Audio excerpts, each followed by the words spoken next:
My father sent a message. "We've chosen to sever all contact. Stay away from us forever."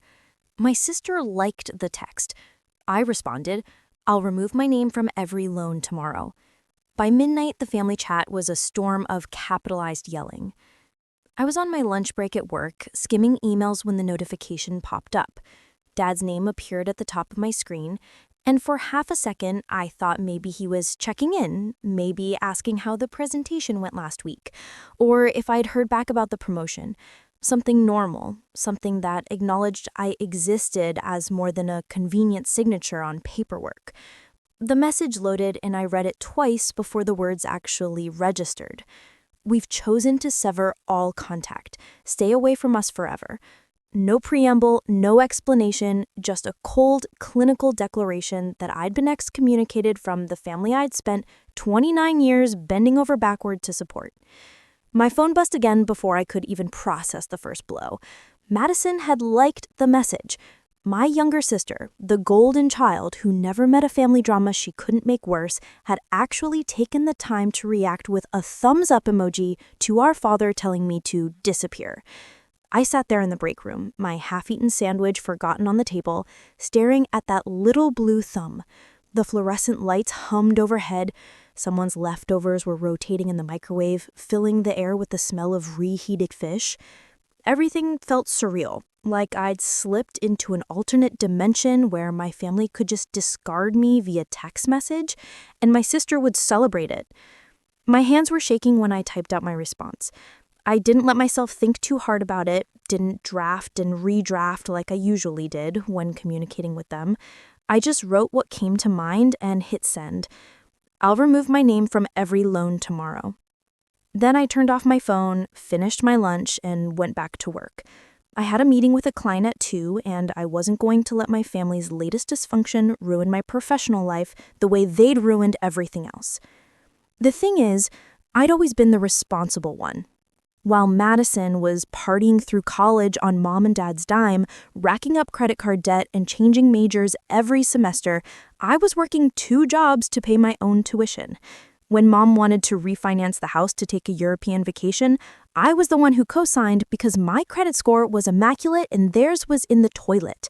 When dad decided to lease a truck he couldn't afford, who do you think guaranteed that loan?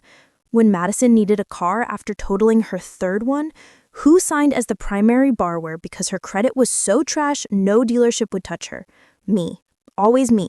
The dependable daughter. The one who showed up, signed the papers, wired the money, and asked for nothing in return except maybe a little acknowledgement, a little respect. I never got it. Instead, I got years of backhanded comments about my weight, my career choices, my decision to stay single rather than settle for whatever loser they thought was good enough. I got excluded from family photos because Madison said I'd ruin the aesthetic with my outfit choices. I got lectured about being selfish when I couldn't drop everything to help them move furniture or dog sit or drive 3 hours to attend some cousin's baby shower. But I kept showing up. I kept signing. I kept being the safety net because that's what family does, right? You support each other. You help when times are tough. Apparently, that philosophy only flowed one direction. I turned my phone back on during my drive home from work, and it immediately started vibrating like it was having a seizure. Texts, missed calls, voicemails, the family group chat, which I'd been added to years ago but was rarely active in unless someone needed something from me, had exploded with activity. I waited until I was parked in my apartment complex before I opened it. "Madison, are you serious right now? Mom, Charlotte, how could you threaten us like this? Dad, this is why we made the decision we did. You're vindictive and selfish. Madison, you're literally trying to destroy us. Mom, please reconsider. Let's talk about this like adults. Madison, I need my car. Charlotte, I have a job." That one almost made me laugh. Madison had worked at the same boutique clothing store for 6 months, and she'd already called out sick more times than she'd worked full shifts. But sure, tell me about how essential your car is. The messages kept coming, each one more frantic than the last. Uncle Tim had apparently been added to the chat, and he was weighing in with his usual wisdom about how family needs to forgive and forget. Aunt Laura was sending prayer hand emojis. Cousin Derek, who I hadn't spoken to in 5 years, suddenly had opinions about my character. I scrolled through it all with a strange sense of detachment. These people had just told me to stay away forever. Dad had actually typed those words. And now, less than hours later, they were melting down because I'd agreed to respect their wishes. The only thing I was taking with me was the financial anchor they tied around my neck. I didn't respond to any of it. Instead, I opened my banking app and started documenting everything. The house refinance was in my name and Dad's, with me listed as the primary borrower because his debt-to-income ratio was too high to qualify solo. The truck lease had my signature as the guarantor. Madison's car loan was entirely under my name and SSN because she defaulted on so many obligations that no lender would approve her directly. There was also the personal loan Mom had begged me to take out 2 years ago when she wanted to renovate the kitchen. $20,000 at a decent interest rate because of my credit, with monthly payments of $380 automatically deducted from my account. She was supposed to reimburse me. She'd made exactly 3 payments before the excuses started. I'd been carrying all of it every single month like it was my responsibility, making sure nothing went into collections, protecting the credit I'd worked so hard to build, even as my own savings stagnated and my dream of buying a place of my own kept getting pushed further away. Tomorrow, I'd start making calls. I barely slept, but when my alarm went off at 6:30, I was already awake. I made coffee, got dressed in my best business casual, and sat down at my kitchen table with my laptop, my phone, and a legal pad covered in notes. The house refinance was first. I called the loan servicer at exactly 9 a.m. when they opened. The representative who answered sounded bored until I explained what I needed to do. I'm listed as a co-borrower on a mortgage, and I need to remove myself from the loan. Ma'am, you can't just remove yourself from a mortgage. The loan would need to be refinanced with the remaining borrower qualifying on their own, or the property would need to be sold. Perfect. What are my options for initiating that process? There was a pause. Is the other borrower agreeable to this? That's not my concern. I'm terminating my financial obligation to this loan. If the other party wants to keep the house, he'll need to refinance in his own name. If he can't qualify, the house will need to be sold. I'd like to start whatever paperwork is necessary to make that happen. The representative transferred me to a supervisor. The supervisor transferred me to their legal department. By the time I hung up, I had a clear understanding of the process. I could demand removal from the loan, which would trigger a refinance requirement. If Dad couldn't qualify for a loan, and he definitely couldn't, the house would go into a forced sale situation. I felt nothing. No guilt, no satisfaction, just the grim determination of someone who finally decided to stop setting herself on fire to keep other people warm. The truck lease was next. That one was easier. I called the dealership, explained I was a guarantor on a lease I no longer wished to guarantee, and asked about their policies for guarantor removal. The finance manager wasn't happy about it, but he explained that if the primary lessee couldn't secure an alternative guarantor or refinance the lease, the vehicle would be subject to repossession. You'll need to give written notice, he said, his tone clipped. Certified mail. We'll need to reassess the lessee's qualifications without a guarantor, and if he doesn't meet our requirements, we'll begin the recovery process. How long does that typically take? 30 to 60 days after we receive your notice. I drafted a letter before lunch. Madison's car was the one I'd been dreading.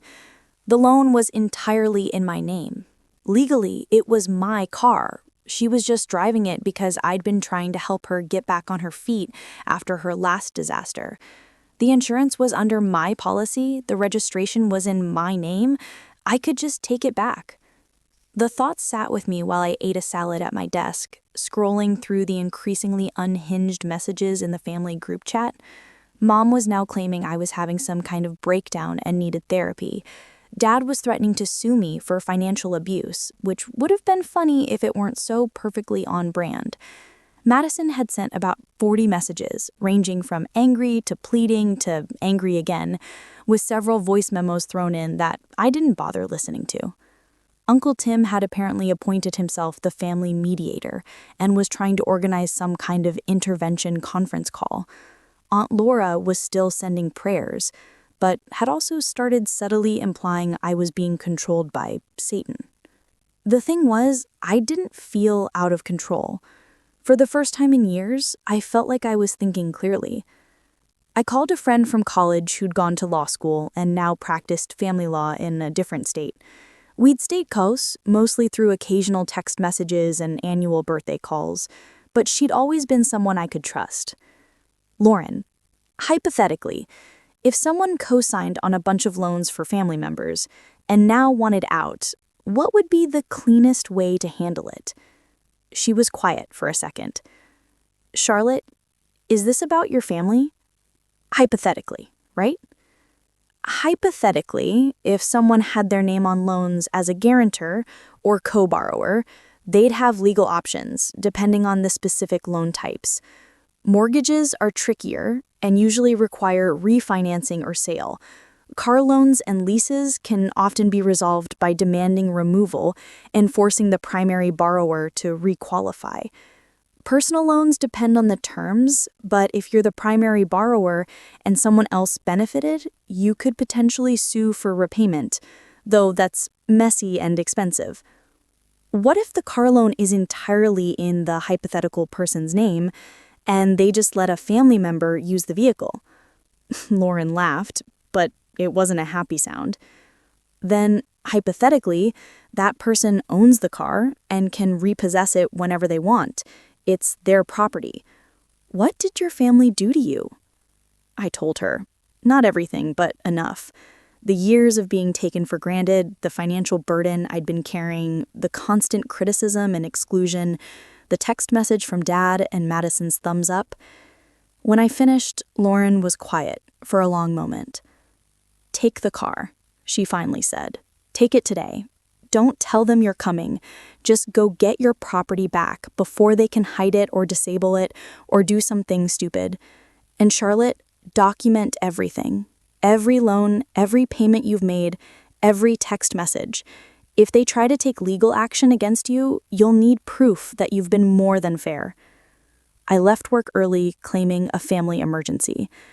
It wasn't even a lie. Madison still lived with our parents, in the house I was co-signed on, driving the car I owned, working her part-time job when she felt like it, and spending her money on whatever whim struck her fancy. I knew her schedule. She'd be at work until 6, and Mom and Dad both had jobs that kept them out until at least 5:30.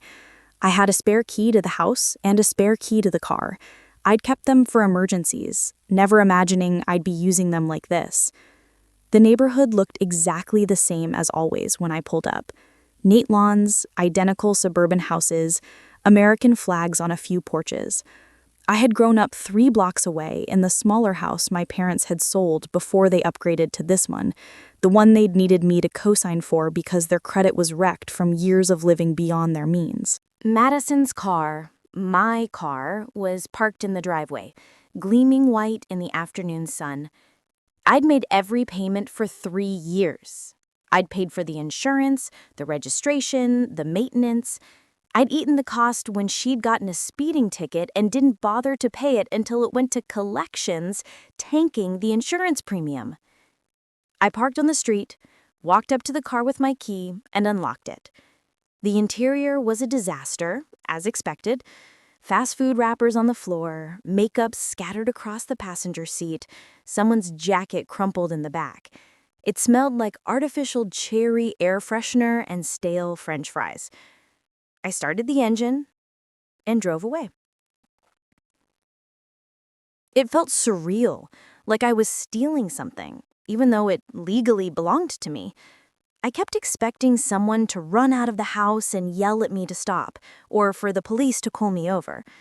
But the neighborhood stayed quiet, and I made it back to my apartment complex without incident. I parked the car in my assigned spot, locked it, and went inside. Then I sent a single message to the family group chat. "I've recovered my vehicle. Madison can arrange alternative transportation." I didn't wait for the responses. I silenced the chat and got ready for my evening workout class. The fallout was nuclear. By the time I got back from the gym, sweaty and endorphin-buzzed and feeling more like myself than I had in months, my phone had practically melted from the volume of incoming messages and calls. The family chat had over 200 new messages. I'd been removed and re-added 3 times, apparently as some kind of punishment before they realized they needed me in there to yell at me. Mom had left voicemails crying about how cruel I was being. Dad had sent a text threatening to call the police and report the car stolen, which would have been hilarious if he'd actually tried it. Madison had posted something on Facebook about narcissistic family members and betrayal, tagging me in it until I untagged myself and changed my privacy settings. The extended family had also escalated their involvement. Cousins I barely knew were sending me private messages, calling me selfish and heartless. Uncle Tim had attempted a group video call that I declined. Aunt Laura had apparently started a prayer chain at her church specifically about my soul. The only person who hadn't contacted me was my grandmother, Mom's mother, who lived in a retirement community in Arizona and generally stayed out of the drama. She'd always been kind to me in a distant, polite way, sending birthday cards with checks for $50 and asking generic questions about my life during the holidays. Around 9 p.m., my phone rang with a number I didn't recognize. I almost didn't answer, assuming it was another flying monkey from the family tree, but something made me pick up. Charlotte. The voice was elderly but firm. Grandma Ruth. Hi, Grandma. Your mother called me this afternoon extremely upset. She said you've stolen your sister's car and are trying to force them out of their home. I told her that didn't sound like something you'd do without a good reason, so I thought I'd hear your side before I form an opinion. I almost cried. In a day full of people assuming the worst about me, having someone actually ask for my perspective felt like a lifeline. I explained everything: the loans, the years of being the financial safety net, the constant criticism, the exclusion from family events, the text from God, Madison's reaction, the decision to finally extract myself from obligations I should never have taken on in the first place. Grandma Ruth listened without interrupting. When I finished, she was quiet for a few seconds. Your grandfather and I loaned your mother money once, when she and your father were young and struggling. $5,000, which was a lot back then. We agreed they'd pay it back when they could. They never did. Not $1. When we brought it up years later, your mother said she didn't remember it as a loan, that she thought it was a gift. She seemed genuinely confused that we expected repayment. She sighed, and I could hear her shifting in her chair, the phone rustling against fabric. Some people go through life assuming the world owes them support, without reciprocation. Your mother is one of those people. She raised Madison to be the same way. I'm sorry they've treated you like an ATM instead of a daughter. You're doing the right thing by protecting yourself, even if they can't see it. We talked for another 20 minutes. She told me stories about my grandfather who'd passed when I was 12 and his insistence on financial independence and integrity. She asked about my job, my apartment, my life outside of the family chaos. She listened like my answers mattered. Before we hung it up, she said, I'm updating my will next week. I've been planning to split my estate between your mother and her brother, but I think I'll make some adjustments. You deserve to benefit from family support, even if it comes after I'm gone. I tried to argue, but she shut me down gently. Charlotte, let an old woman do what she wants with her own money. It'll give me peace. After that call, the family's hysteria felt more manageable, like I had at least one person in my corner who understood. The next 2 weeks were a masterclass in boundary enforcement. I blocked Madison's number after she sent me a string of messages that crossed from angry into genuinely unhinged. Mom got filtered, so her calls went straight to voicemail. though I did listen to them occasionally, morbidly curious about the escalating manipulation tactics. Dad tried to have his lawyer send me a threatening letter, but since I hadn't actually done anything illegal, it was mostly bluster.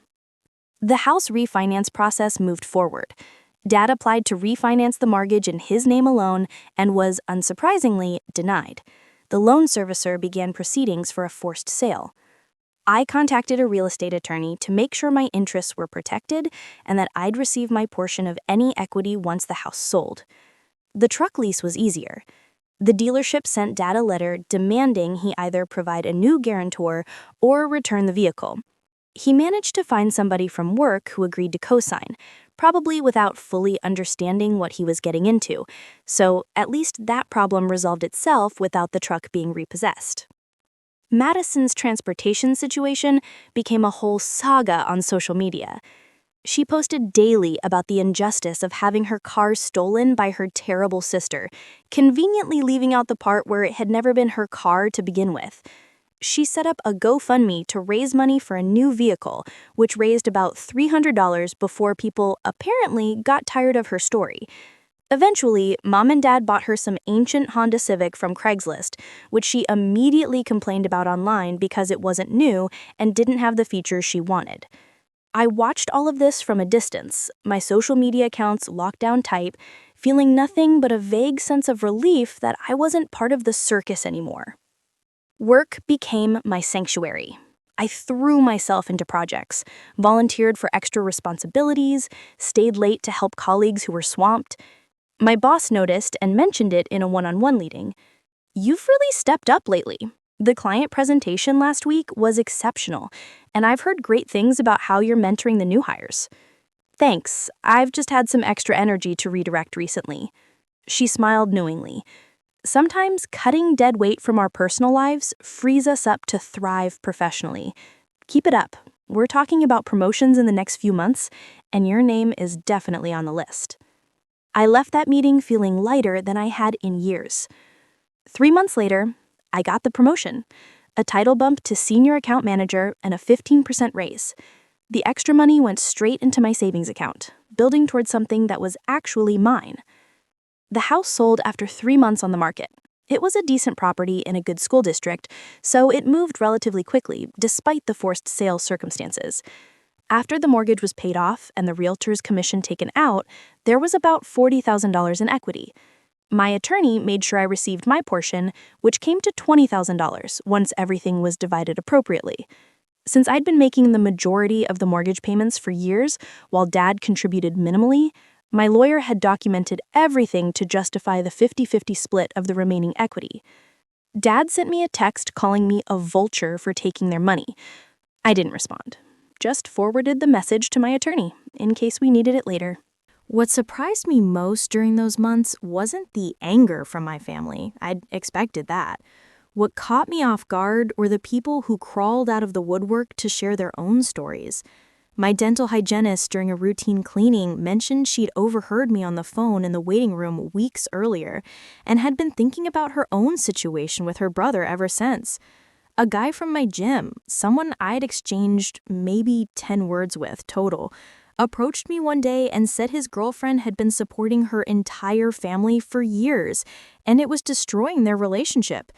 People saw what I was doing and recognized their own trap situations reflected back at them. One woman from my book club, Patricia, invited me to coffee specifically to talk about it. She was in her late 40s, well-dressed, successful by any external measure. We'd never been particularly close, just friendly acquaintances who showed up to discuss the same novels once a month. "My son is 32, she told me, stirring sugar into her cappuccino. "He's lived with me for 8 years, rent-free. He works sporadically, spends his money on gaming equipment and eating out, and every time I suggest he contribute to household expenses or start looking for his own place, he tells me I'm being unsupportive, that real mothers don't charge their children rent." She looked exhausted just talking about it. "Last week, he asked me to co-sign on a car loan because his credit is non-existent." Something in me just broke. I thought about you, about what you did, and I told him, no, just No. No explanation, no justification. He hasn't spoken to me since. He's living in my house, eating my food, using my utilities, and giving me the silent treatment like I'm the one being unreasonable. What are you gonna do? I asked. I'm giving him 60 days notice to move out. I looked up the tenant laws, and even though he doesn't pay rent, I have to formally evict him. Can you imagine having to legally evict your own child because he refuses to be an adult? We sat there for a while. Two women who'd spent years being taken advantage of by family members who viewed love as a transaction that only went one way. Does it get easier? She asked, the guilt. I thought about it. The guilt gets quieter. It doesn't disappear completely because we were raised to believe that saying no to family makes us bad people, but it becomes background noise instead of a screaming alarm. You start to realize that real love doesn't require you to destroy yourself. She nodded slowly, then raised her coffee cup. To being bad daughters and worse mothers, apparently. I clinked my cup against hers. To having boundaries. The personal loan from Mom's kitchen renovation haunted me for weeks after I dealt with the other obligations. $20,000 that I'd borrowed in my name for her project with her promise to reimburse me. I'd been making payments for 2 years, and she'd contributed maybe $1,200 total. I'd paid over $9,000 of my own money into her kitchen.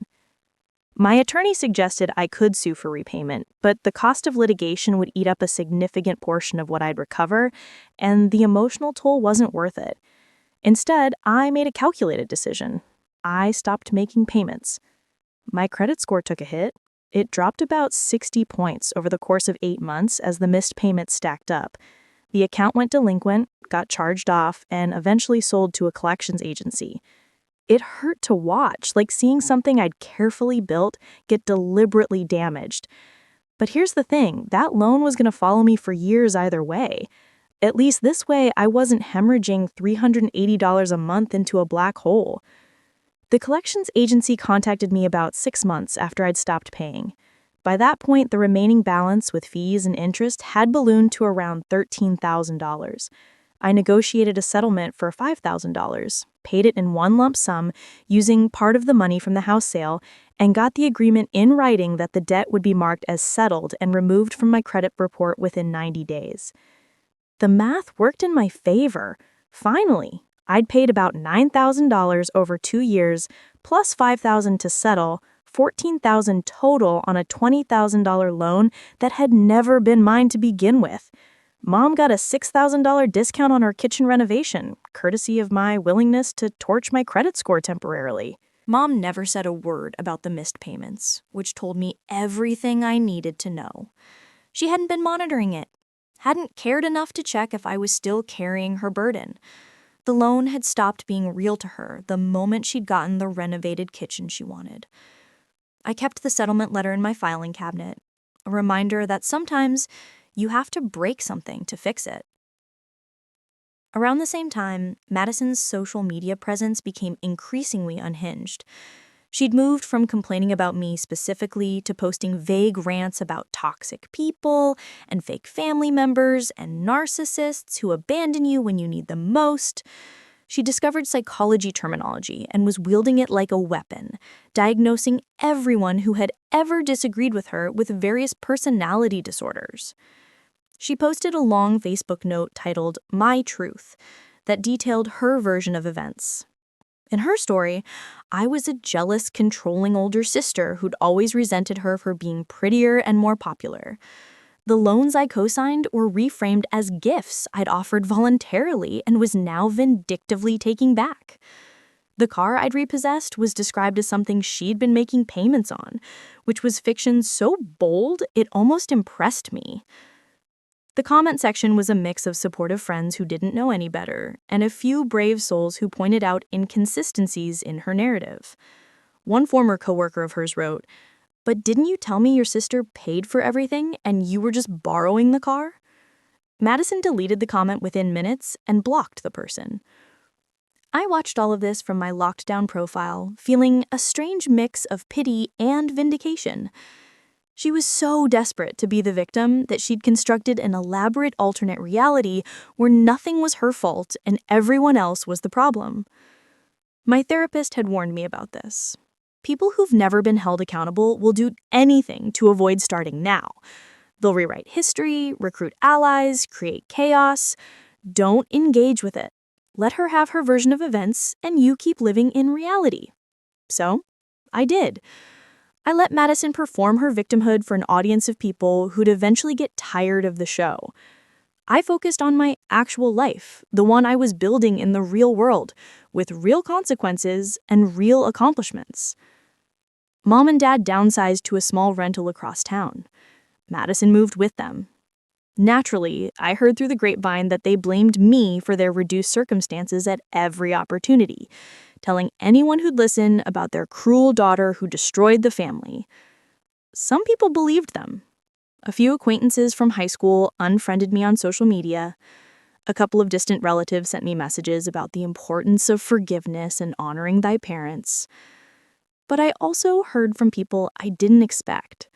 My old roommate from college reached out after hearing some version of the story.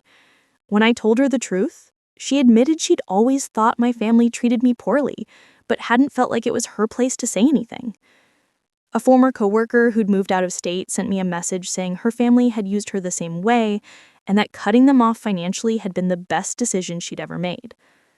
Lauren, my lawyer friend, called me every couple of weeks just to check in and celebrate what she called my emancipation. I started therapy, not because I thought I'd done anything wrong, but because carrying that family dysfunction for almost 30 decades had left its marks, and I wanted to process it with someone trained to help.